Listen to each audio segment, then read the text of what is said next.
Right, hello there everyone, welcome back to James Redmond TV and welcome to another Redmond Roundup. People, we have got the game to talk about, we've got many certain topics to talk about, but as always, we don't change the tradition just because there's loads of stuff going on right now within football. The show does most certainly continue, and I was thinking, what direction does the channel go in from now on? Do I keep doing football content? Do I maybe change it up? Let me know what you think I should do in the comments down below, but we'll sort that another day. Right now though, let's get into today's Redmond Roundup. So for those who weren't on my channel yesterday, I done the first 20 minutes of the Leeds game in terms of a watch along. So I started the live watch along and I ended it after about 20-25 minutes, and the reason for me ending the watch along was just because the same passion weren't there and the same sort of fun. And also I was just very upset with certain things that had taken place over them past few days in terms of what's going on in football.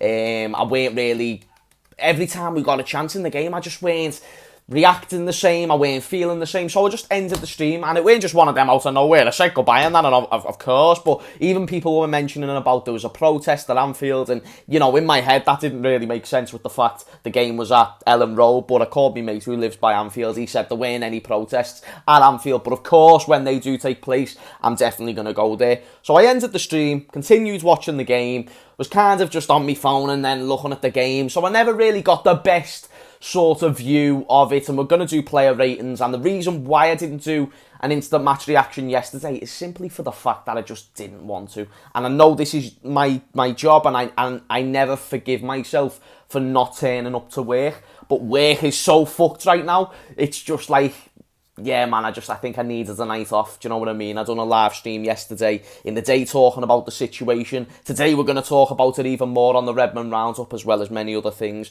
but that's just to clarify or to start off the story of what happened and my perspective of the game yesterday. Of course, shout out to all the fans who did go to Ellen Road and did, you know, protest, because there was Liverpool fans there as well, which was just marvellous to see, because that's what you need if we're going to be getting any sort of effect here. If we're going to be able to make a change, we're going to need to turn up in numbers. But let me know what you thought about all that. The first thing I want to talk about before I get into the player ratings is Jurgen Klopp and his comments before and after the game, as a matter of fact.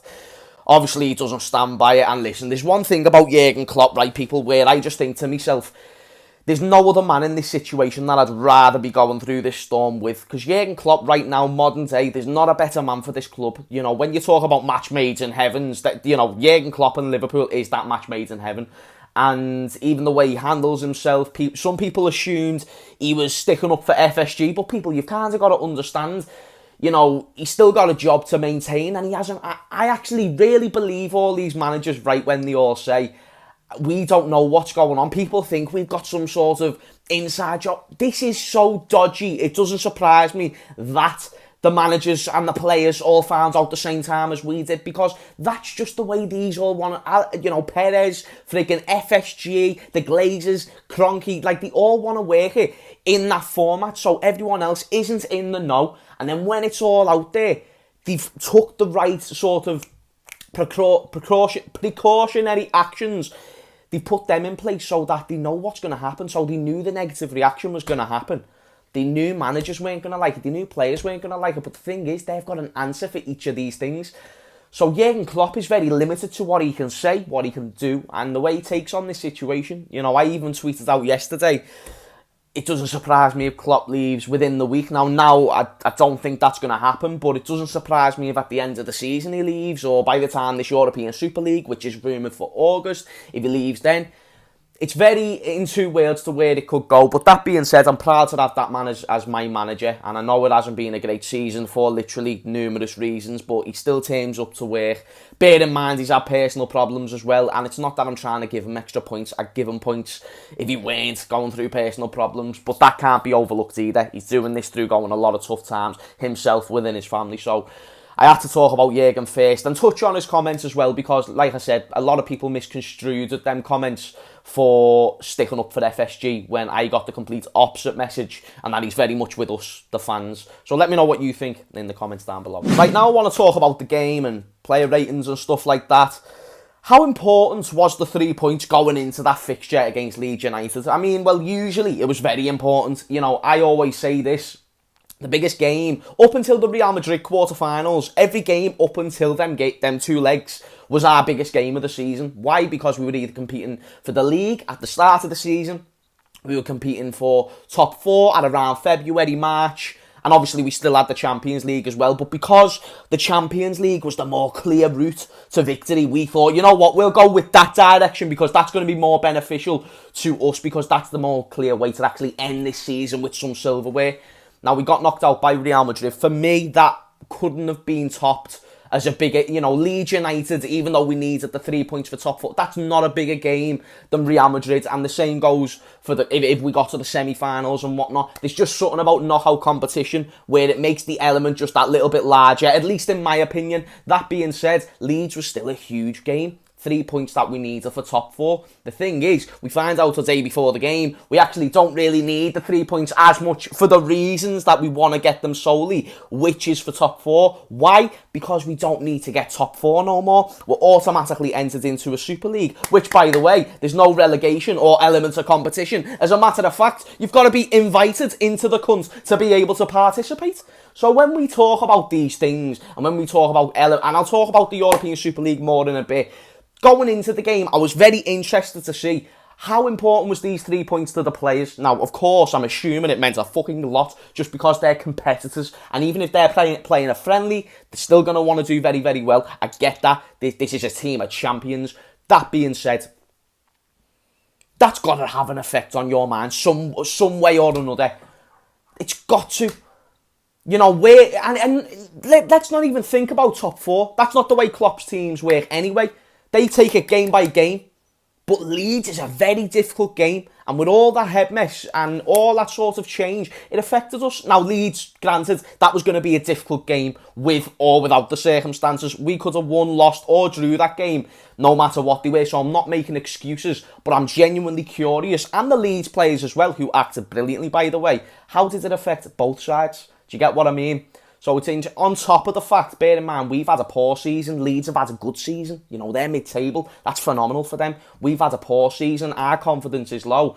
So when we find out this news that everyone else has found out too, it can affect, maybe have more of an effect. Like, this now we have to worry about as well. It's one of them things. Whereas Leeds players, they might have reacted to it like, shit, this is bad, but, what does it mean for us? Because we're having a good season. So it's different in terms of how they react, if that makes sense. But let me go through the player ratings. Again, want to reiterate, we're the most engaged with the actual game of football myself. But I still was able to get a grasp of who played well, who didn't and whatnot. And of course, in the comments, interact.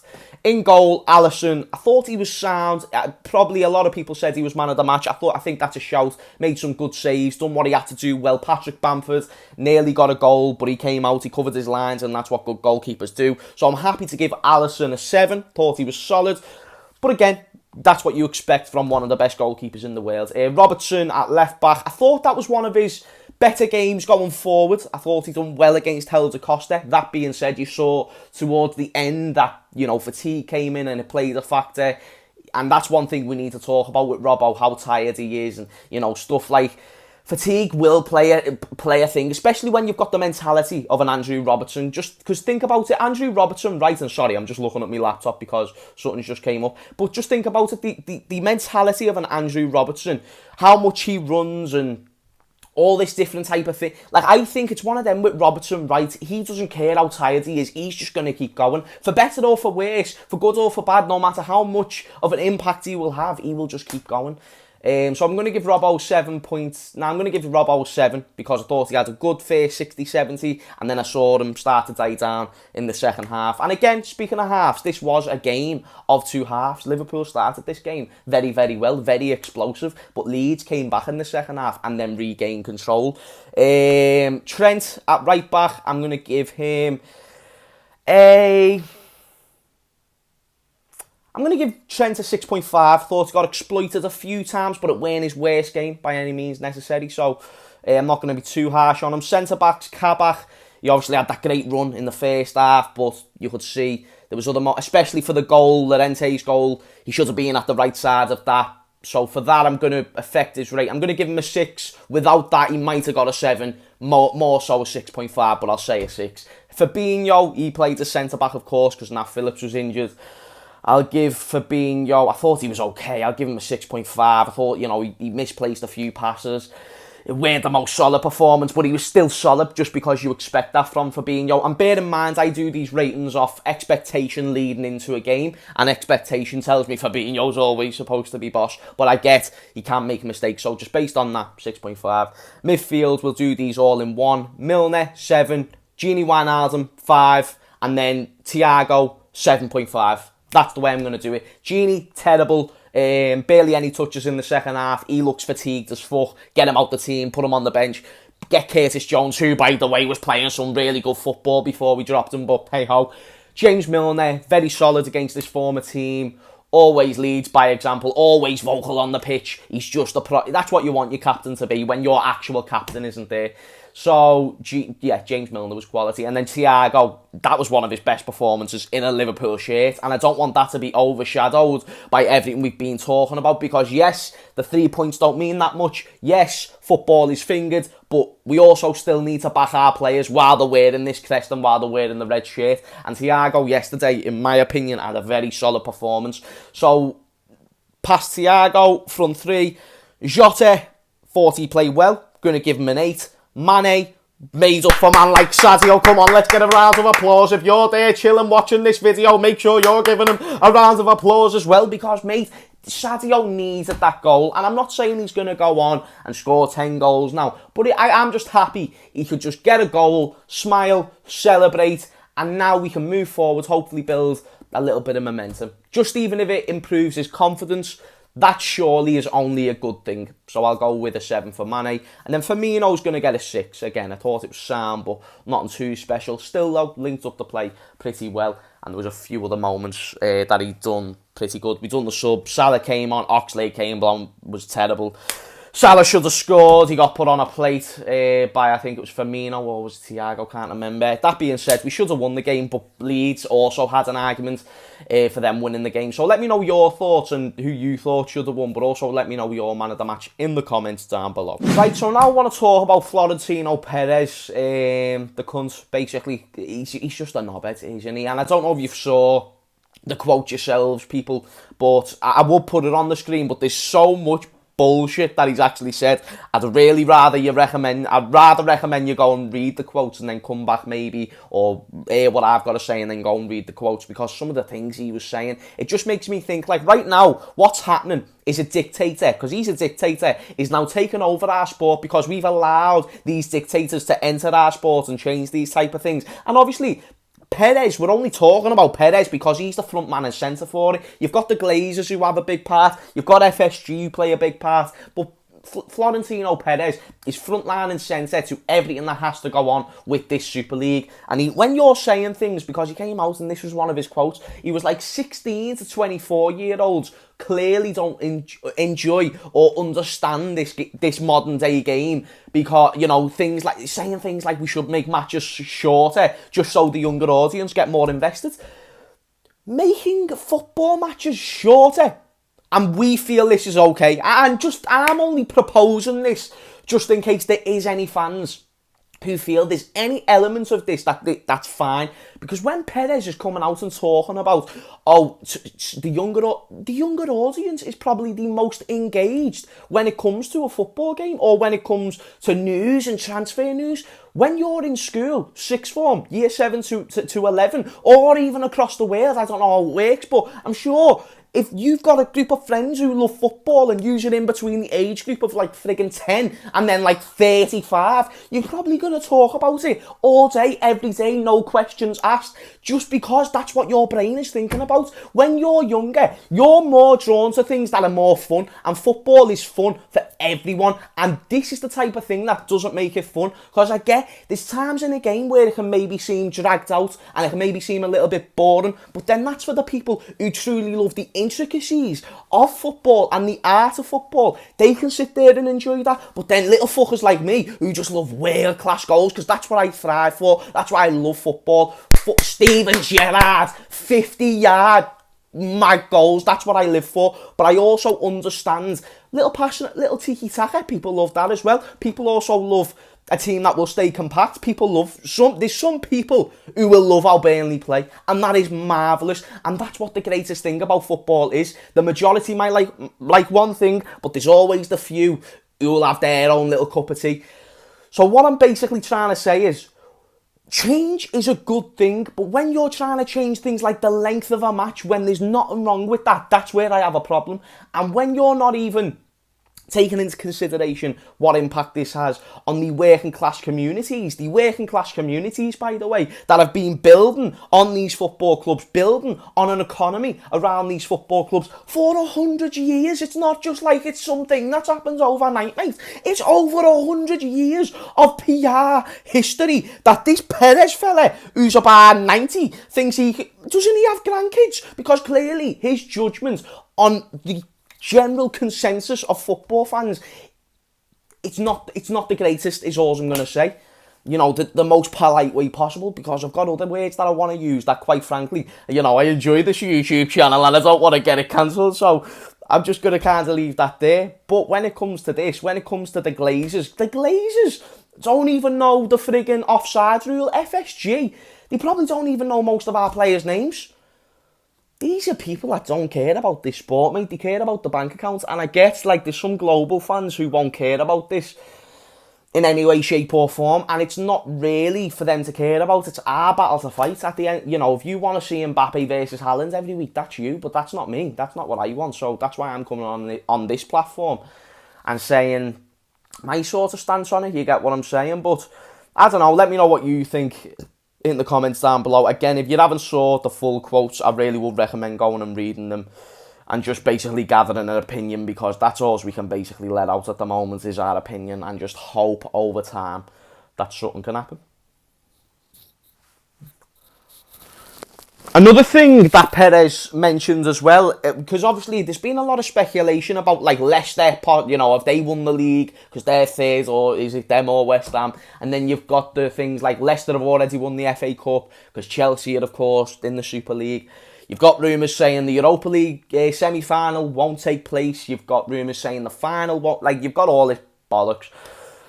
So Perez has came out and basically said that's all not true. So the news about players won't be able to play for their international teams, simply bollocks.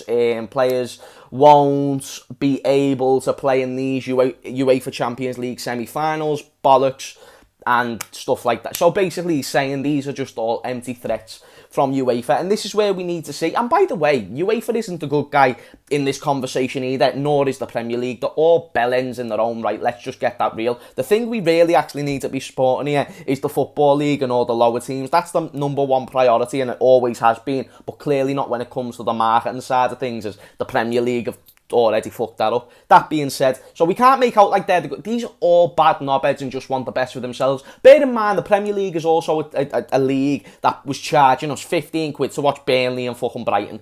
I'd rather not, mate. You get what I'm saying? But people were saying, as PSG won the Champions League, as Leicester won the FA Cup, Perez is saying, no, these games will still take place. It's only August that will change this fact.